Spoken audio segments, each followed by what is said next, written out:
Hello बच्चों, कैसे हो आप सब। एक बार फिर से आप सभी का स्वागत है बिहार सरकार के मेरा दूरदर्शन मेरा विद्यालय कार्यक्रम में। बच्चों, मैं उम्मीद करता हूं कि आप सभी अपने घर पर सुरक्षित होंगे और पढ़ाई कर रहे होंगे। आप सभी को याद तो है ना बच्चों कि एपिसोड देख लेने के बाद आपको अपने पाठ्यपुस्तक से सभी सवालों को हल करना है और दिए गए पाठ को भी पढ़ना है, क्योंकि सिर्फ वीडियो देख लेने से आपकी पढ़ाई पूरी नहीं होगी। और हाँ बच्चों, कॉपी में बताई गई जरूरी बातों को भी नोट जरूर करते जाना है। उससे आपका एक नोट्स तैयार हो जाएगा जो एग्जाम के टाइम आपको बहुत मदद करेगा। तो आइए देखते हैं आज के एपिसोड में हम क्या पढ़ेंगे। आज के एपिसोड में हम कक्षा 9 में गणित का पाठ पृष्ठीय क्षेत्रफल और आयतन के बारे में कुछ और बातें जान लेंगे। उसके बाद बच्चों हम सामाजिक विज्ञान में प्राकृतिक वनस्पति और वन्य प्राणी के बारे में कुछ और बातें जानेंगे। बच्चों, कक्षा 9 की पढ़ाई हो जाने के बाद हम कक्षा 10 की पढ़ाई शुरू करते हुए विज्ञान में इलेक्ट्रिसिटी पाठ को और आगे पढ़ेंगे और सामाजिक विज्ञान में हिंद चीन में राष्ट्रवादी आंदोलन के बारे में कुछ और बातें जान लेंगे। तो चलिए बच्चों, शुरू करते हैं आज का एपिसोड। नमस्कार दोस्तों, आज हम अध्याय पृष्ठीय क्षेत्रफल और आयतन का भाग 7 पढ़ने वाले हैं। हमने हमारे पिछली वीडियो में पढ़ा था घनाभ और घन का आयतन। आज के इस वीडियो में हम पढ़ेंगे बेलन का आयतन। तो चलिए आगे बढ़ते हैं और शुरू करते हैं हम हमारा आज का भाग। बेलन का आयतन शुरू करने से पहले एक बार हम बेलन के वक्र पृष्ठीय क्षेत्रफल और कुल पृष्ठीय क्षेत्रफल के सूत्र को दोहराते हैं। तो बेलन का वक्र पृष्ठीय क्षेत्रफल बराबर होता है 2 गुने पाई गुने आर गुने एच के, और बेलन का कुल पृष्ठीय क्षेत्रफल बराबर होता है 2 गुने पाई गुने आर योग एच के। अब हम शुरू करते हैं बेलन का आयतन ज्ञात करना। तो यहाँ पर आकृति में आप देख पा रहे हैं कि बेलन की 2 वृत्ताकार आधार होती है और उसकी कुछ ऊंचाई होती है। तो बेलन का आयतन भी हम घनाभ और घन की तरफ ज्ञात कर सकते हैं, जो कि बराबर था आधार का क्षेत्रफल गुने ऊंचाई के। तो यहाँ से हमें प्राप्त हो जाएगा बेलन का आयतन बराबर वृत्तीय आधार का क्षेत्रफल गुने ऊंचाई, और वृत्तीय आधार का क्षेत्रफल बराबर होता है पाई आर वर्ग के। तो यहाँ से हमें बेलन का आयतन प्राप्त हो रहा है पाई आर वर्ग गुने एच, यानी कि बेलन का आयतन बराबर होता है पाई गुने आर वर्ग गुने एच के, जहाँ आर वृत्ताकार आधार की त्रिज्या है और एच ऊंचाई है। तो यहाँ पर हमें अब बेलन का आयतन का सूत्र प्राप्त हुआ है, जो कि बराबर होता है पाई गुने आर वर्ग गुने एच के। चलिए अब हम बेलन के सूत्रों का प्रयोग करके कुछ प्रश्नों को हल करते हैं। हमारा सबसे पहला प्रश्न है, किसी मंदिर के खंभे बेलनाकार हैं। यदि प्रत्येक खंभे का आधार 20 सेंटीमीटर त्रिज्या का एक वृत्तीय क्षेत्र है और ऊंचाई 10 मीटर है, तो ऐसे 14 खंभे बनाने में कितना कंक्रीट मिश्रण की आवश्यकता होगी। यानी कि इस प्रश्न में हमें कहा गया है कि किसी मंदिर के खंभे बेलन आकार के हैं और प्रत्येक खंभे का आधार 20 सेंटीमीटर त्रिज्या की एक वृत्तीय क्षेत्र है और उसकी ऊंचाई 10 मीटर है, और हमें ज्ञात करना है कि इस तरह के 14 खंभे को बनाने में कितना कंक्रीट मिश्रण की आवश्यकता होगी। तो कंक्रीट मिश्रण की आवश्यकता हम ज्ञात कर पाएंगे अगर हमारे पास खंभे का आयतन हो। तो चलिए पहले हम ज्ञात करना शुरू करते हैं एक बेलनाकार खंभे का आयतन। तो चलिए बढ़ते हैं इस प्रश्न के हल की ओर। हल में जैसा कि आप सब जानते हैं, सबसे पहले हम यह लिखते हैं कि हमें दिया क्या गया है। इस प्रश्न में हमें दिया गया है बेलन के आधार की त्रिज्या जो कि बराबर है 20 सेंटीमीटर के और बेलन की ऊंचाई जो कि बराबर है 10 मीटर के। यहाँ पर हमें जो माप दिया गया है उसकी इकाई एक बराबर नहीं है, तो चलिए पहले इस इकाई को बराबर करते हैं। यहाँ पर हम बेलन की ऊंचाई जो कि मीटर में दी गई है उसे हम बदलेंगे सेंटीमीटर में, तो हम 10 मीटर को लिख सकते हैं 1000 सेंटीमीटर। अब हमारे पास जो भी माप दिए गए हैं वो एक ही मात्रक के हैं, तो चलिए अब हम बेलन के आयतन के सूत्र द्वारा इस बेलनाकार खंभे का आयतन ज्ञात करते हैं। तो बेलन का आयतन बराबर होता है पाई गुने आर वर्ग गुने एच के। तो हमारे इस बेलनाकार खंभे का आयतन भी बराबर होगा पाई गुने आर वर्ग गुने एच के। तो चलिए अब हम यहाँ पर पाई, आर और एच के मान को प्रतिस्थापित करते हैं।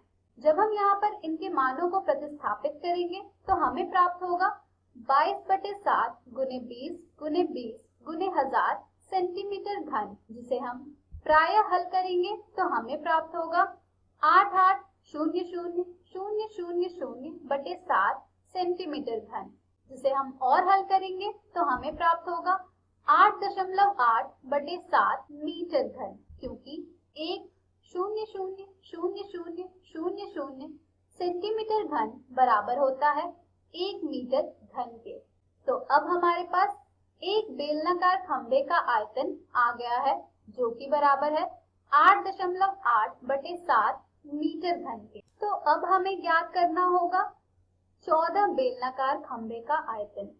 तो 14 बेलनाकार खंभे का आयतन बराबर होगा एक बेलनाकार खंभे का आयतन गुने 14 के। तो चलिए अब हम एक बेलनाकार खंभे का आयतन के मान को प्रतिस्थापित करके इस तरह के 14 बेलनाकार खंभे का आयतन ज्ञात करते हैं। तो यहाँ से हमें 14 बेलनाकार खंभे का आयतन प्राप्त होगा 8.8/7 गुने 14 मीटर घन, जिसे हम हल करेंगे तो हमें प्राप्त होगा 17.6 मीटर घन। तो अब हमारे पास 14 बेलनाकार खंभे का आयतन आ गया है जो कि बराबर है 17.6 मीटर घन के। तो यहाँ से हम यह भी कह सकते हैं कि 14 खंभे के लिए हमें 17.6 मीटर घन कंक्रीट मिश्रण की आवश्यकता होगी। तो इस तरह हमने इस प्रश्न को सूत्रों द्वारा हल किया। चलिए अब हम बढ़ते हैं हमारे अगले प्रश्न की ओर। हमारा दूसरा प्रश्न है 10 मीटर गहरे एक बेलनाकार बर्तन की आंतरिक वक्र पृष्ठ को पेंट करने का व्यय 2200 रुपए है। यदि पेंट कराने की दर 20 रुपए प्रति मीटर वर्ग है तो ज्ञात कीजिए। पहला है बर्तन का आंतरिक वक्र पृष्ठीय क्षेत्रफल, दूसरा आधार की त्रिज्या और तीसरा बर्तन की धारिता। यानी कि इस प्रश्न में हमें बेलनाकार बर्तन की आंतरिक वक्र पृष्ठ को पेंट कराने का व्यय दिया गया है और पेंट कराने का दर भी दिया गया है। तो इन दोनों का प्रयोग करके क्या हम बर्तन का आंतरिक वक्र पृष्ठीय क्षेत्रफल ज्ञात कर सकते हैं? आइए देखते हैं। बढ़ते हैं इस प्रश्न के हल की ओर। हल में जैसा कि आप सब जानते हैं हम लिखते हैं सबसे पहले कि हमें दिया क्या गया है। इस प्रश्न में हमें दिया गया है बेलनाकार बर्तन की लंबाई जो कि बराबर है 10 मीटर के। तो चलिए अब हम ज्ञात करना शुरू करते हैं बर्तन का आंतरिक वक्र पृष्ठीय क्षेत्रफल। अगर आप ध्यान देंगे तो आपको यहाँ समझ आएगा कि आंतरिक वक्र पृष्ठीय क्षेत्रफल हम ज्ञात कर सकते हैं अगर हम कुल व्यय को भाग दें पेंट कराने का दर प्रति मीटर वर्ग से, क्योंकि हम अपने पिछले प्रश्नों में इसका प्रयोग करते हैं जब हमारे पास वक्र पृष्ठीय क्षेत्रफल होता है और पेंट कराने का दर दिया हुआ होता है तो हम कुल व्यय वक्र पृष्ठीय क्षेत्रफल को गुणा करके पेंट कराने की दर से ज्ञात करते हैं। तो उसी सूत्र को प्रयोग करके हम यहाँ पर आंतरिक वक्र पृष्ठीय क्षेत्रफल ज्ञात करेंगे। तो चलिए अब हम इनके मापों को यहाँ प्रतिस्थापित करते हैं। जब हम इनके मानों को प्रतिस्थापित करेंगे तो हमें यहाँ प्राप्त हो जाएगा 2200 बटे 20 रुपए प्रति मीटर वर्ग। तो यहाँ से हमें आंतरिक वक्र पृष्ठीय क्षेत्रफल प्राप्त हो जाएगा 110 मीटर वर्ग। तो इस तरह हमने आंतरिक वक्र पृष्ठीय क्षेत्रफल ज्ञात कर लिया। चलिए अब हम ज्ञात करेंगे आधार की त्रिज्या। आधार की त्रिज्या हम ज्ञात करेंगे वक्र पृष्ठीय क्षेत्रफल का प्रयोग करके, जो कि अभी हमने प्राप्त किया है और वो बराबर है 110 मीटर वर्ग के। तो चलिए अब हम बेलन के वक्र पृष्ठीय क्षेत्रफल के सूत्र को प्रतिस्थापित करके और उसे समीकरण करेंगे 110 मीटर वर्ग के। तो हमें प्राप्त होगा 2 गुने 22 बटे 7 गुने 8 गुने 10 मीटर बराबर 110 मीटर वर्ग। यहाँ से जब हम r के लिए हल करेंगे तो हमें प्राप्त होगा 110 गुने 7 बटे 10 गुने 2 गुने 22 मीटर, जिसे हम और हल करेंगे तो हमें प्राप्त होगा r बराबर 1.75 मीटर। तो इस तरह हमने आधार की त्रिज्या भी ज्ञात कर ली है, जो कि बराबर है 1.75 मीटर के। चलिए अब हम ज्ञात करेंगे बर्तन की धारिता। बर्तन की धारिता हम ज्ञात कर सकते हैं बेलन के आयतन का सूत्र का प्रयोग करके, जो कि बराबर होता है पाई गुने r वर्ग गुने h के। तो चलिए यहाँ पर हम अब पाई, r और h के मान को प्रतिस्थापित करके बर्तन की धारिता ज्ञात करते हैं। तो यहाँ से हमें प्राप्त हो जाएगा 22 बटे 7 गुने 1.75 गुने 1.75 गुने 10 मीटर घन, जिसे हम हल करेंगे तो हमें प्राप्त होगा 96.25 मीटर घन। यहाँ पर हमने बर्तन की धारिता ज्ञात करी है मीटर घन में, लेकिन हम धारिता हमेशा लीटर, किलोलीटर या मिलीलीटर में ज्ञात करते हैं। तो चलिए इस मीटर घन को अब हम बदलते हैं किलोलीटर में। तो यहाँ से हमें बर्तन की धारिता प्राप्त हो जाएगी 96.25 किलोलीटर, क्योंकि 1 मीटर घन बराबर होता है 1 किलोलीटर के। तो इस तरह हमने बर्तन की धारिता भी ज्ञात कर ली है और इसी के साथ यह प्रश्न भी पूरी तरह से हल हो गया है। चलिए अब हम बढ़ते हैं हमारे अगले प्रश्न की ओर। हमारा तीसरा प्रश्न है, शीशे की एक पेंसिल, लेड पेंसिल, लकड़ी के एक बेलन के अभ्यंतर में ग्रेफाइट से बने ठोस बेलन को डालकर बनाई गई है। पेंसिल का व्यास 7 mm है और ग्रेफाइट का व्यास 1 mm है। यदि पेंसिल की लंबाई 14 सेंटीमीटर है तो लकड़ी का आयतन और ग्रेफाइट का आयतन ज्ञात कीजिए। यानी कि इस प्रश्न में हमें कहा गया है कि एक पेंसिल है जिसके अंदर एक ठोस बेलन ग्रेफाइट डालकर बनाई गई है। हमें पेंसिल का व्यास भी दिया गया है और ग्रेफाइट का व्यास भी दिया गया है और पेंसिल की लंबाई दी गई है। हमें इस प्रश्न में ज्ञात करना है लकड़ी का आयतन और ग्रेफाइट का आयतन। तो चलिए बढ़ते हैं इस प्रश्न के हल की ओर। हल में जैसा कि आप सब जानते हैं, सबसे पहले हम यह लिखते हैं कि हमें दिया क्या गया है। इस प्रश्न में हमें दिया गया है पेंसिल का व्यास जो कि बराबर है 7 mm का और ग्रेफाइट का व्यास जो कि बराबर है 1 mm का। इस आकृति में आप देख पा रहे होंगे कि किस तरह आकृति को देखकर आप समझ पा रहे होंगे कि इस प्रश्न में हमें क्या दिया हुआ है और हमें क्या ज्ञात करना है। और हमें दी गई है यहाँ पर पेंसिल की लंबाई जो कि बराबर है 14 सेंटीमीटर के। तो चलिए अब हम आगे बढ़ते हैं और देखते हैं कि किस तरह हम यहाँ पर ग्रेफाइट और पेंसिल का आयतन ज्ञात करेंगे। किसी भी चीज का आयतन ज्ञात करने के लिए हमारे पास त्रिज्या होनी चाहिए। तो चलिए एक एक करके पेंसिल और ग्रेफाइट की त्रिज्या ज्ञात करते हैं।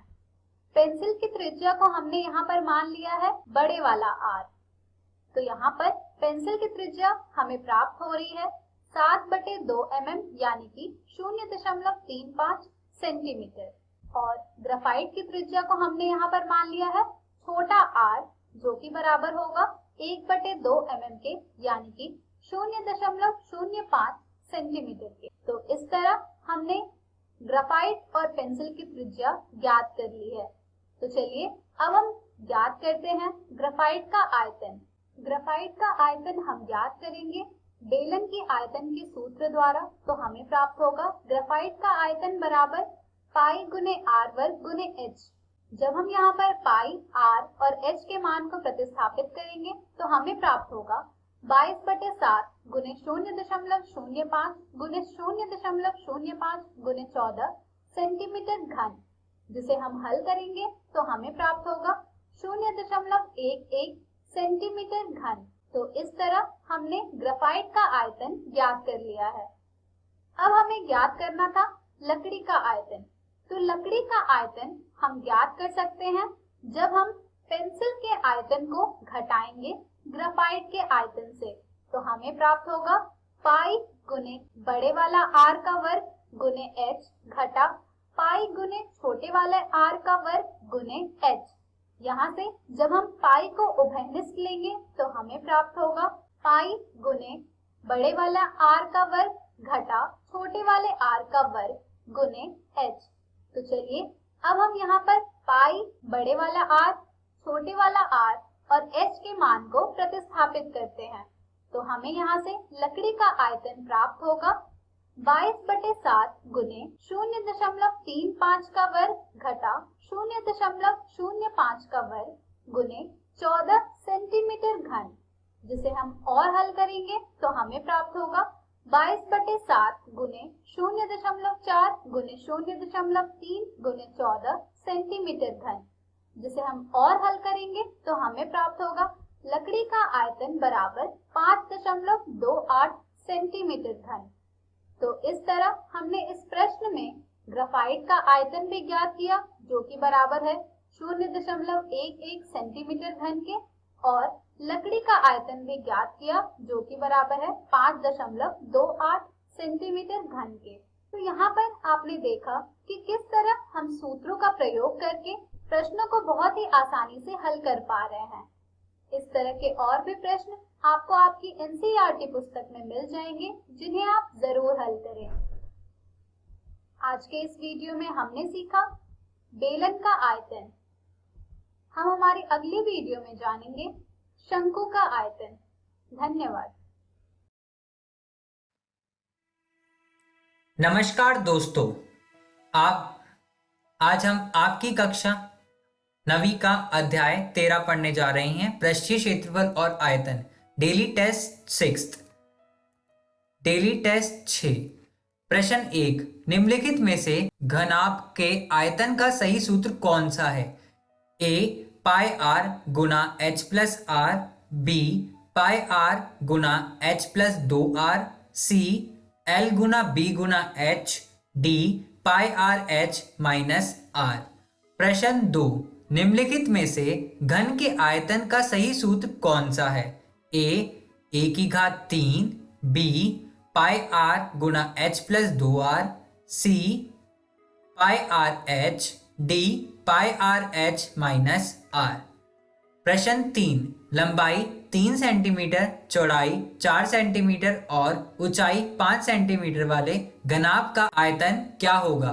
ए 60 centimetre cube, B 20 centimetre cube, C 24 centimetre cube, D 48 centimetre cube.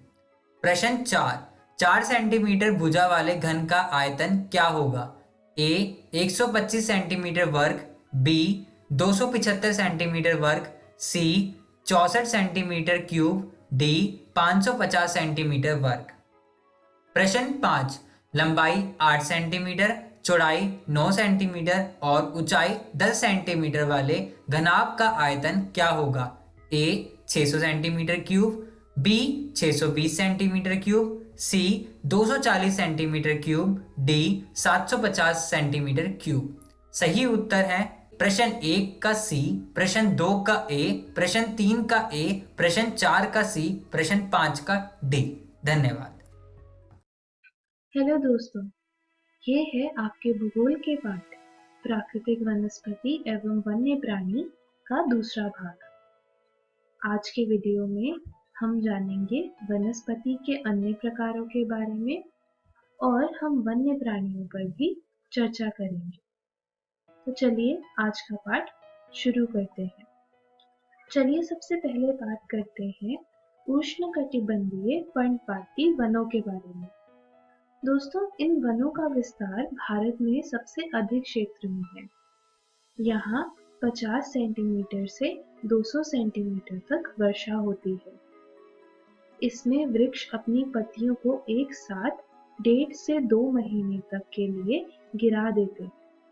इसलिए वृक्ष काफी समय तक पत्ता रहित रहते हैं। इस कारण इन वनों का नाम पतझड़ वन भी पड़ा। दोस्तों, नमी की उपलब्धि के आधार पर इन वनों को आर्द्र तथा शुष्क पर्णपाती वनों में बांटा गया है। जहाँ 100 से 200 सेंटीमीटर वर्षा होती है, उन्हें आर्द्र पर्णपाती वन कहा जाता है, और जहाँ 50 से 100 सेंटीमीटर वर्षा होती है, उन्हें शुष्क पर्णपाती वन कहा जाता है। इन वनों में ही खास पशु पक्षी पाए जाते हैं, जैसे कि सिंह और शेर, जंगली सूअर, हिरन और हाथी की प्रधानता है। यहाँ अलग अलग तरीके के पक्षी, छिपकली, सांप, कछुए आदि भी पाए जाते हैं। चलिए अब बात करते हैं उष्णकटिबंधीय कटीले वन और झाड़ियों के बारे में। दोस्तों, इस प्रकार की वनस्पति उत्तर पश्चिमी क्षेत्रों में पाई जाती है और यहाँ वर्षा 50 सेंटीमीटर से भी कम होती है, और यहाँ अनेक प्रकार के कटीले वन और झाड़ियाँ पाई जाती हैं। दोस्तों, इन वनों के अंतर्गत गुजरात, राजस्थान, हरियाणा के आर्द्र शुष्क क्षेत्र, उत्तर प्रदेश का दक्षिण पश्चिम क्षेत्र, मध्य प्रदेश का उत्तर पश्चिम क्षेत्र आदि सम्मिलित है। यहाँ खजूर और नागफनी, जिसे अंग्रेजी में कैक्टस कहा जाता है, इनकी प्रजातियां पाई जाती हैं। इन वनों में चूहे, खरगोश, ऊंट, भेड़िए, जंगली गधे और लोमड़ियों जैसे वन्य प्राणी पाए जाते हैं। चलिए दोस्तों, अब हम बात करते हैं पर्वतीय वनों की। दोस्तों, पर्वतीय वनों में भी बहुत सी विविधता है। हिमालय के निचले भागों में उष्णकटिबंधीय सदाबहार वन और उष्णकटिबंधीय पर्णपाती वन पाए जाते हैं। 1000 मीटर से 2000 मीटर तक की ऊंचाई वाले क्षेत्रों में आर्द्र शीतोष्ण कटिबंधीय वन पाए जाते हैं। इनमें चौड़ी पत्ती वाले ओक, लॉरेल तथा चेस्टनट वृक्षों की प्रधानता है। 1500 से 3000 मीटर की ऊंचाई के बीच शंकुधारी वृक्ष जैसे कि चीड़, देवदार, सिल्वर फर, स्पूस आदि वृक्ष पाए जाते हैं। इससे भी अधिक ऊंचाई पर, जो कि लगभग 3600 मीटर से अधिक है, यहाँ पर एल्पाइन वनस्पति पाई जाती है। इनमें सिल्वर फर, जूनियर पाइन मुख्य है। दोस्तों, जैसे जैसे हम हिम रेखा के निकट बढ़ते जाते हैं, वैसे ही वृक्षों का कद घटता जाता है। तेज हवा के कारण वृक्षों का आकार भी टेढ़ा मेढ़ा होता जाता है और एक समय बाद इन वृक्षों की संख्या नगण्य हो जाती है। अब आखिरी वनस्पति जिसके बारे में हम बात करेंगे वो है मैंग्रोव या डेल्टाई वन। यह एक विशेष प्रकार की वनस्पति है जो समुद्र तटीय क्षेत्रों में डेल्टाई और दलदल प्रदेशों में पाई जाती है। दोस्तों, यह वनस्पति गंगा, ब्रह्मपुत्र, महानदी, गोदावरी, कृष्णा, कावेरी आदि नदियों के डेल्टाई भागों में और अंडमान निकोबार द्वीप समूह के अंदरूनी तटीय भागों में पाई जाती है। दोस्तों, इन वृक्षों की जड़ें पानी के ऊपर तक निकली होती हैं। ऐसा लगता है मानो पक्षियों के पंजे पानी में धंसे हुए हों। सुंदरवन प्रदेश में रॉयल बंगाल टाइगर सबसे प्रसिद्ध जानवर पाया जाता है। इसके अलावा यहाँ मगरमच्छ, घड़ियाल, कछुए, सांप आदि भी पाए जाते हैं। और दोस्तों, इसी के साथ हमारी चर्चा वनस्पति के प्रकारों पर खत्म होती है। अब हम बात करेंगे वन्य प्राणियों के बारे में। दोस्तों, वनस्पति की तरह भारत वन्य प्राणियों में भी धनी है। यहाँ जीवों की 89,000 प्रजातियां पाई जाती हैं। स्तनधारी जीवों में हाथी यहाँ पर सर्वाधिक महत्वपूर्ण है। ये भारत के उष्णार्द्र वनों में पाए जाते हैं। भारत में एक सींग वाला गैंडा भी बहुत ही महत्वपूर्ण जानवर है, जो कि असम के दलदली क्षेत्रों में रहता है। भारतीय भैंसा, नीलगाय, छोटा मृग और विभिन्न प्रजातियों वाले हिरण भी यहाँ पर पाए जाते हैं। दोस्तों, क्या आप जानते हैं कि भारत विश्व का अकेला ऐसा देश है जहाँ शेर और बाघ दोनों पाए जाते हैं। गुजरात के गिर जंगल में भारतीय सिंहों का प्राकृतिक निवास स्थान है। भारतीय बाघ का निवास स्थान पश्चिम बंगाल का सुंदरवन, मध्य प्रदेश, झारखंड और हिमालयी क्षेत्रों के वन प्रदेश है। इसके अलावा नदियां, झील तथा समुद्री क्षेत्रों में कछुए, मगरमच्छ और घड़ियाल भी पाए जाते हैं। दोस्तों, पूरे विश्व में भारत ही ऐसा देश है जहां घड़ियाल पाया जाता है। दोस्तों, हमने ये तो जान लिया कि भारत में कौन से वन्य प्राणी पाए जाते हैं, लेकिन आखिर वन्य प्राणियों का हमें क्या लाभ है? चलिए देखते हैं। दोस्तों, सबसे पहले पशु हमें अलग अलग प्रकार का आहार देते हैं और ये परिवहन और कृषि कार्यों में भी मदद करते हैं। बहुत से कीड़े मकोड़े हमें फसलों और फूलों के परागण में मदद करते हैं और हानिकारक कीड़ों को मार देते हैं और इस तरह उन पर जैविक नियंत्रण करते हैं। दोस्तों, पशुओं की पाई जाने वाली प्रत्येक प्रजाति का पारिस्थितिक तंत्र के सफल संचालन में अहम योगदान रहता है। पारिस्थितिक तंत्र में पशुओं के योगदान को नजर में रखते हुए उनका संरक्षण अत्यंत आवश्यक है। दोस्तों, भारत में पाई जाने वाली पशुओं की प्रजातियों को सुरक्षित करने के लिए और उनका संरक्षण करने के लिए सरकार ने कई कार्यों की शुरुआत की है। इसमें से एक कार्य था देश में 14 जीव मंडल निचय स्थापित करना। इन जीव मंडल के उदाहरण हैं सिमलीपाल, काजीरंगा, सुंदरवन, मन्नार की खाड़ी, नीलगिरी आदि। इसके अलावा 1992 से सरकार द्वारा पादप उद्यानों को वित्तीय और तकनीकी सहायता देने की भी योजना बनाई गई है। चलिए दोस्तों, आज के इस पाठ में बस इतना ही। मैं आशा करती हूँ कि हमने जो भी पढ़ा आपको समझ में आया होगा। एक बार नजर डालते हैं कि हमने आज क्या क्या सीखा। हमने वनस्पति के अन्य प्रकारों पर चर्चा की और हमने वन्य प्राणियों पर भी चर्चा की। दोस्तों, आप घर जाकर अपनी भूगोल की पुस्तक भारत, भूमि एवं लोक में से पाठ 5 जरूर पढ़िएगा, इस पाठ को और अच्छे से समझने के लिए। अगले वीडियो में हम इस पाठ पर आधारित कुछ प्रैक्टिस क्वेश्चंस करेंगे। धन्यवाद।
हेलो इंडिया, नमस्कार। पेरेंट्स के लिए बच्चों को अवार्ड्स मिलने की खुशी सबसे अधिक होती है, और अगर ये अवार्ड्स ऐसे आइडिया इनोवेशन के लिए मिले जो दूसरों की जिंदगी को आसान बना दे, तो ये और भी बढ़ जाती है। देश भर के हजारों बच्चे विज्ञान पर आधारित अपने आइडिया इनोवेशन के लिए पहचान और सम्मान पा रहे हैं और नए भारत के निर्माण का हिस्सा बन रहे हैं।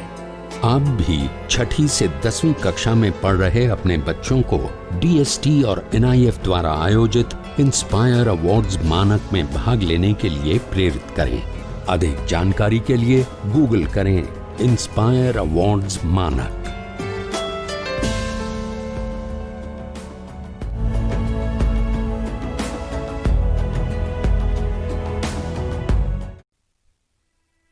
नमस्कार दोस्तों, आज हम विद्युत पाठ का चौथा भाग शुरू करने जा रहे हैं।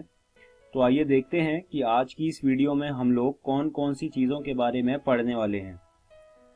तो आज की इस वीडियो में सबसे पहले हम श्रेणीक्रम संयोजन के बारे में पढ़ेंगे और उसके बाद हम पार्श्वक्रम संयोजन के बारे में पढ़ने वाले हैं और आखिरी में हम तापीय प्रभाव के बारे में पढ़ेंगे। तो आइए शुरू करते हैं। प्रतिरोधकों के निकाय। प्रतिरोधकों को दो तरह के संयोजन में रखा जा सकता है।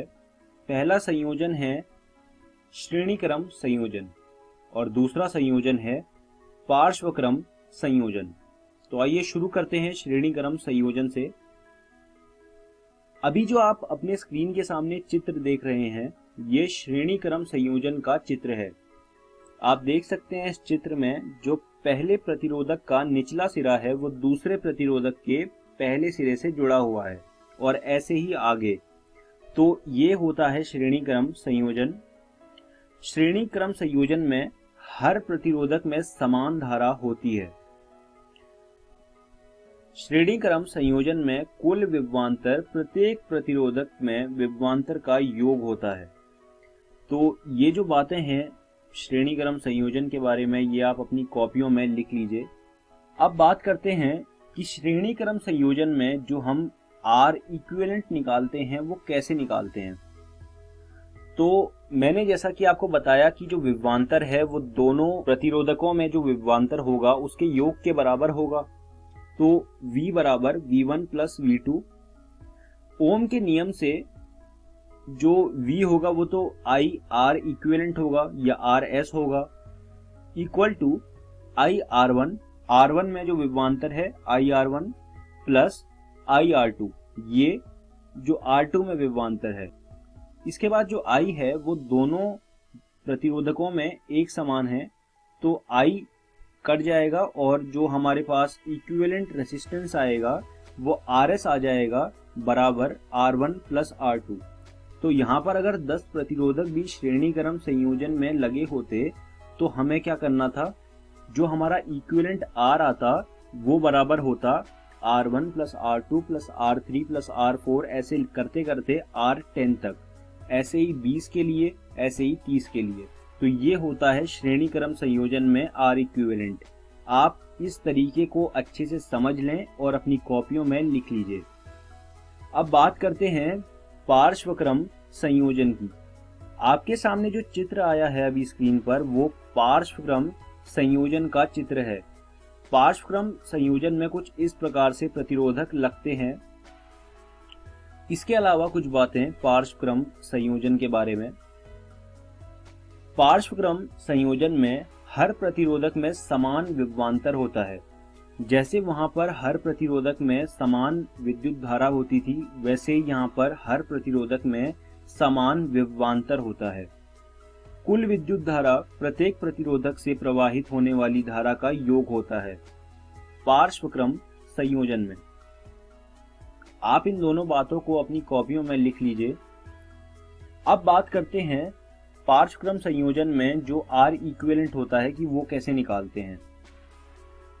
आपको जैसे मैंने बताया कि जो विद्युत धारा होती है वो प्रत्येक प्रतिरोधकों में जो विद्युत धारा है उसके योग के बराबर है। तो I equal to I1 plus I2। मैं ओम का नियम लगाऊंगा तो I हो जाएगा V upon R equivalent. I1 हो जाएगा V/R1, I2 हो जाएगा V/R2। जब V कटेगा, क्योंकि V जो है वो दोनों प्रतिरोधकों में बराबर है, तो V जब कट जाएगा तो हमारे पास आखिरी में आ जाएगा 1/R इक्विवेलेंट बराबर 1/R1 प्लस 1/R2। तो ये जो होता है ये R इक्विवेलेंट का फॉर्मूला होता है पार्श्वक्रम संयोजन में। अगर यहाँ पर 5 प्रतिरोधक होते तो क्या हो जाता है, यहाँ पर 1/R1 plus 1/R2 plus 1/R3 plus 1/R4 plus 1/R5। और वहीं अगर 10 होते तो वो 10 तक चले आता, R10 तक चले आता, 20 होते तो R20 तक चले आता और ऐसे ही चलते जाता। तो पार्श्वक्रम संयोजन में जो ये फॉर्मूला आता है आप समझ लीजिए कि इसका उपयोग कैसे करते हैं और इसको अपनी कॉपियों में भी लिख लीजिए। अब बात करते हैं विद्युत के तापीय प्रभावों के बारे में। तो जो स्रोत ऊर्जा होती है वो लगातार गर्मी के रूप में निकलती है। आपने अपने घरों में देखा होगा कि जहां पर बल्ब जलता है तो जहां पर बल्ब जलता है उसके आसपास थोड़ा गर्म माहौल हो जाता है।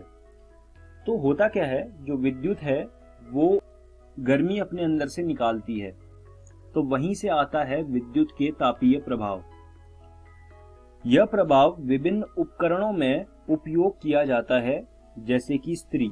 आपने अपने घर में इस्त्री देखी होगी जिससे हम कपड़े प्रेस करते हैं, तो उस इस्त्री में ये विद्युत के तापीय प्रभावों का उपयोग किया जाता है। लेकिन विद्युत की जो तापीय प्रभाव है उसकी वजह से हमें काफी नुकसान भी झेलना पड़ता है, क्योंकि इससे जो विद्युत है वो ज्यादा खर्च होती है।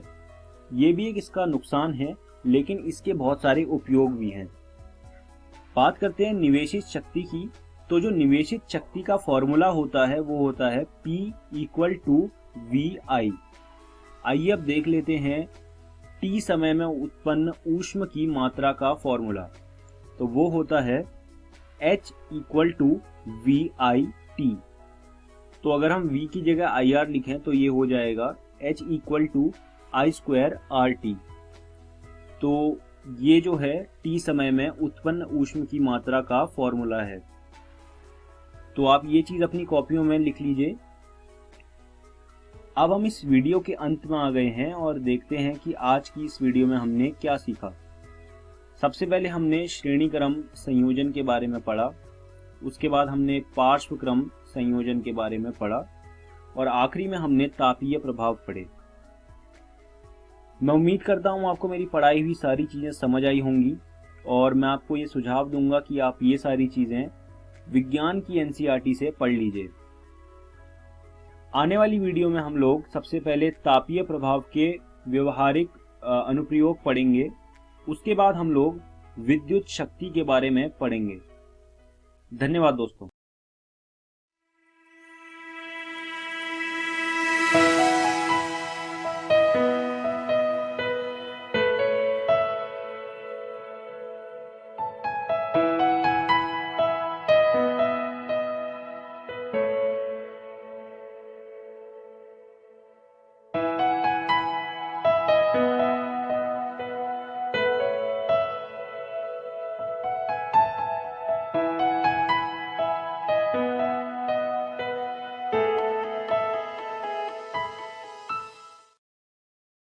नमस्कार दोस्तों, आज हम हिंद चीन में राष्ट्रवादी आंदोलन का अगला भाग अर्थात चौथा भाग पढ़ने जा रहे हैं। इस भाग को पढ़ने से पहले देख लेते हैं आज हम क्या क्या पढ़ने वाले हैं। आज हम जिन बिंदुओं पर चर्चा करेंगे वे बिंदु हैं वियतनामी गृहयुद्ध और अमेरिका, हो ची मिन्ह मार्ग तथा अमेरिकी असफलता और वियतनाम एकीकरण। तो चलिए शुरू करते हैं। दोस्तों, जिनेवा समझौता से दो वियतनामी राज्यों का जन्म तो अवश्य हो गया, परंतु स्थायी शांति की उम्मीद नहीं के बराबर थी, क्योंकि उत्तरी वियतनाम में जहां साम्यवादी सरकार थी, वहीं दक्षिणी वियतनाम में पूंजीवादी समर्थित सरकार थी। जिनेवा समझौता में यह कहा गया था कि अगर जनता चाहे तो मध्य 1956 तक चुनाव कराकर पूरे वियतनाम का एकीकरण किया जा सकता है। उसी समय से वियतनामी जनता उसके एकीकरण के पक्ष में आवाज उठा रही थी, जिसे उत्तरी वियतनाम का पूर्ण समर्थन था, जबकि दक्षिणी वियतनाम की जनता शांतिपूर्ण प्रयासों से चूक गई। दोस्तों, 1961 ईस्वी तक स्थिति इतनी बिगड़ गई कि दक्षिण वियतनाम में आपातकाल की घोषणा कर दी गई और वहां गृह युद्ध शुरू हो गया। अमेरिका, जो कि दक्षिण वियतनाम में साम्यवाद के प्रभाव को रोकना चाहता था, उसने 1961 के सितंबर में शांति को खतरा नाम से श्वेत पत्र जारी कर उत्तरी वियतनाम की हो ची मिन्ह सरकार को इस गृह युद्ध के लिए जिम्मेदार ठहराया और 1962 के शुरुआत में अपने 4000 सैनिकों को दक्षिणी वियतनाम की मदद के लिए सौगान भेज दिया। दोस्तों, बौद्ध जनता धार्मिक असहिष्णुता के कारण आत्मदाह कर रही थी। इसी को लेकर 1963 ईस्वी में सेना ने विद्रोह कर न्यो दीन दियम को मार दिया और सैनिक सरकार की स्थापना हुई, परंतु यह भी प्रतिक्रियावादी थी। इस तरह सरकारों का आना जाना लगा रहा, मगर किसी की भी नीति नहीं बदली और वियतनाम का संघर्ष चलता रहा। 5 अगस्त 1964 ईस्वी में अमेरिका ने उत्तरी वियतनाम पर आक्रमण कर कुछ सैनिक अड्डे तबाह कर दिए। तब अमेरिका को चेतावनी भरी धमकियां रूस और चीन के द्वारा दी गई, परंतु इसका उस पर कोई असर नहीं पड़ा। अमेरिका द्वारा शुरू किया गया यह युद्ध काफ़ी हिंसक और यातनापूर्ण था।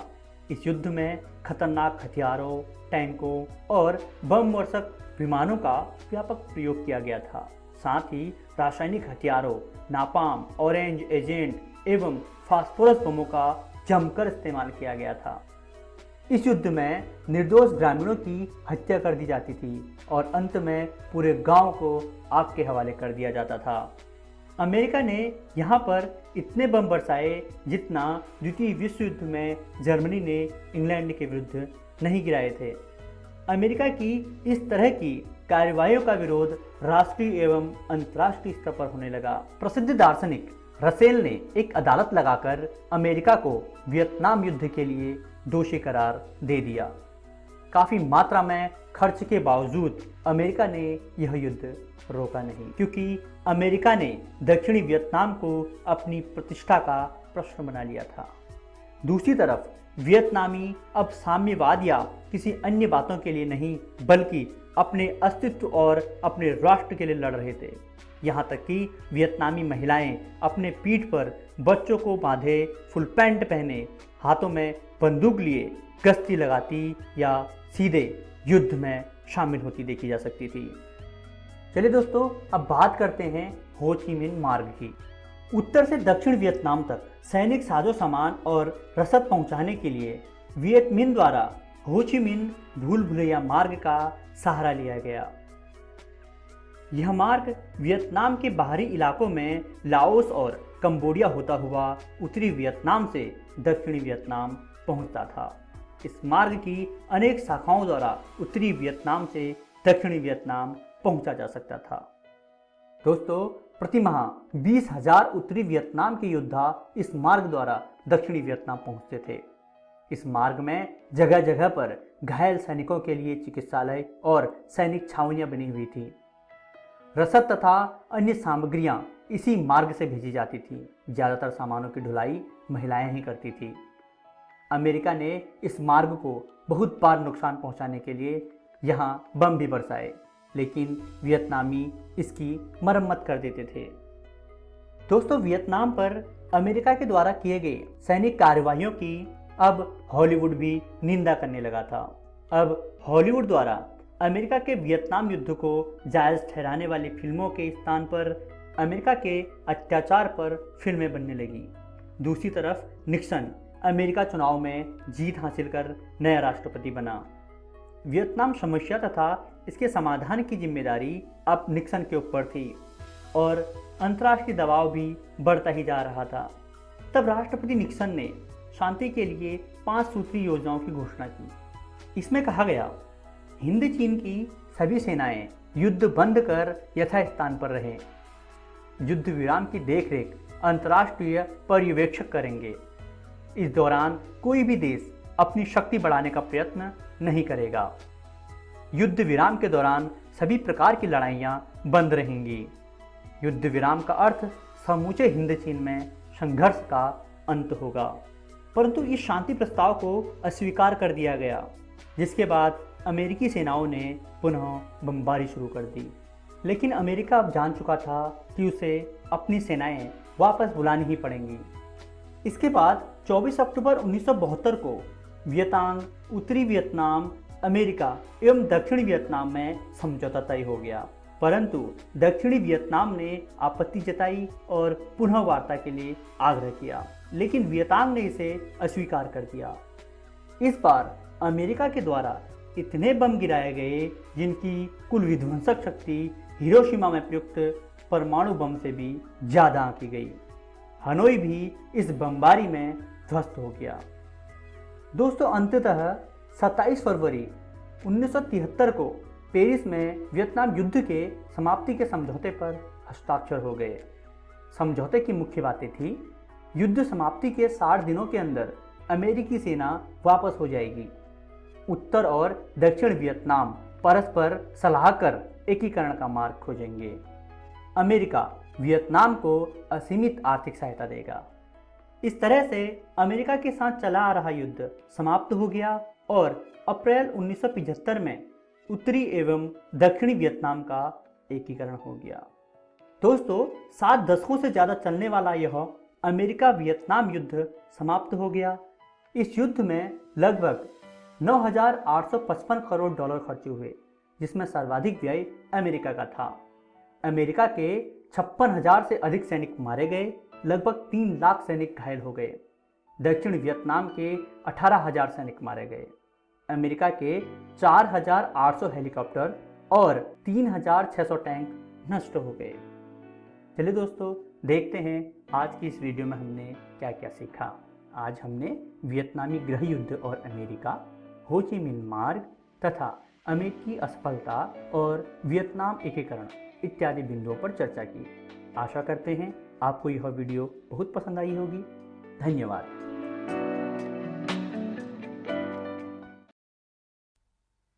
हिंद चीन में राष्ट्रवादी आंदोलन। चलिए कुछ प्रश्नों को देखते हैं। उत्तरी वियतनाम में कैसी सरकार थी? साम्यवादी सरकार, पूंजीवादी समर्थित सरकार, उपरोक्त दोनों में से कोई नहीं। दक्षिण वियतनाम में आपातकाल की घोषणा कब की गई? 1961, 1941, 1951, 1971। अमेरिका द्वारा वियतनाम पर हमले करने के बाद किसने उसे चेतावनी भरी धमकियां दी? रूस, चीन, उपरोक्त दोनों में से कोई नहीं। हो ची मिन्ह भूल भुलैया मार्ग से एक महीने में लगभग कितने सैनिक दक्षिण वियतनाम जाते थे? 5,000, 10,000, 15,000, 20,000।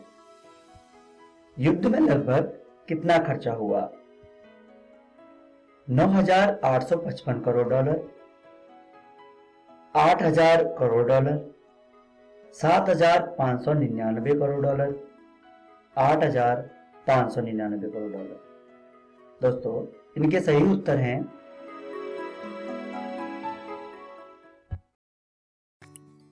आशा करता हूं कि आज के एपिसोड में पढ़ाया गया पाठ आपको अच्छे से समझ आया होगा और आपने अपने सवालों को नोट भी किया होगा। तो आप अपने उस सवाल को उन्नयन ऐप पर पोस्ट कर सकते हैं और ग्लोबल एक्सपर्ट से अपने जवाब को पा सकते हैं। बच्चों, आप अपने सवाल को हमारे दिए गए नंबर पर संपर्क कर भी अपने सवालों का हल जान सकते हैं।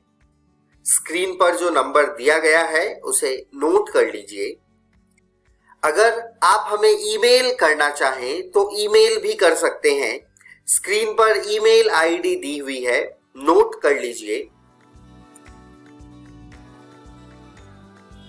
यह वीडियो बीईपीसी के वेबसाइट पर भी उपलब्ध है, तो आप वेबसाइट नोट कर लीजिए www.bepcssa.in। इस वेबसाइट पर डिजिटल लर्निंग सेक्शन में जाकर भी आप इस वीडियो को देख सकते हैं। मिलते हैं बच्चों अगले एपिसोड में कुछ और रोचक कहानी और कुछ और पाठ के साथ। तब तक के लिए घर पर रहें, सुरक्षित रहें और पढ़ते रहें। बाय बाय बच्चों।